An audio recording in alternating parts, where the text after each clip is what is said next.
ত্রিপুরা সদর মহকুমা কমিটির পক্ষ থেকে বুধবার তফসিলি জাতি কল্যাণ দফতরের সহ অধিদপ্তরের নিকট 12 দফা দাবিতে একটি ডেপুটেশন প্রদান করেন তফসিলি জাতি সমন্বয় সমিতি।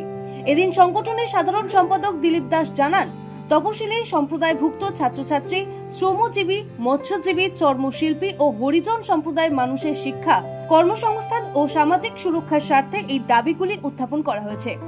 প্রশাসনের ইতিবাচক ভূমিকার উপর জোর দিয়ে সমিতির কর্মকর্তারা এই দীর্ঘমেয়াদী সমস্যাগুলো দ্রুত সমাধানের দাবি জানান। ত্রিপুরা তফসিলি সমন্বয় সমিতির সদর বিভাগীয় কমিটির ডাকে আজকে প্রতিনিধিমূলক ডেপুটেশন আমরা তফসিলি কল্যাণ দপ্তরের ডাইরেক্টরের নিকট আমরা দিতে যাচ্ছি। 12 দফা দাবি।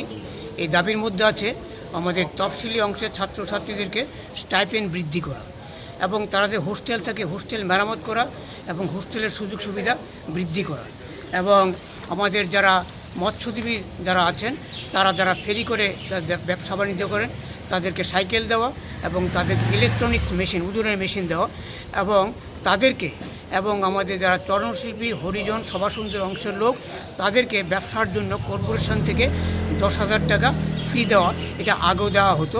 এই দাবিটা আমরা রাখছি। উত্থাপিত দাবিগুলির মধ্যে অন্যতম হলো তপশিলি ছাত্রছাত্রীদের সকল স্তরের স্টাইপেন্ড ও স্কলারশিপ সময় মতো প্রদান, ছাত্রাবাসগুলির নিয়মিত পরিচর্যা, অবৈতনিক শিক্ষার সুযোগ এবং ডক্টর বি.আর. আম্বেদকর মেধা পুরস্কারের অর্থ বৃদ্ধি।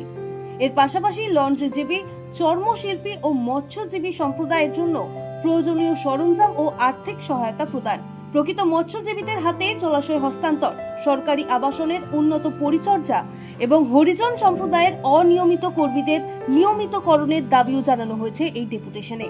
ত্রিপুরা থেকে দেবাশিস বসুর রিপোর্ট, সিএন ত্রিপুরা।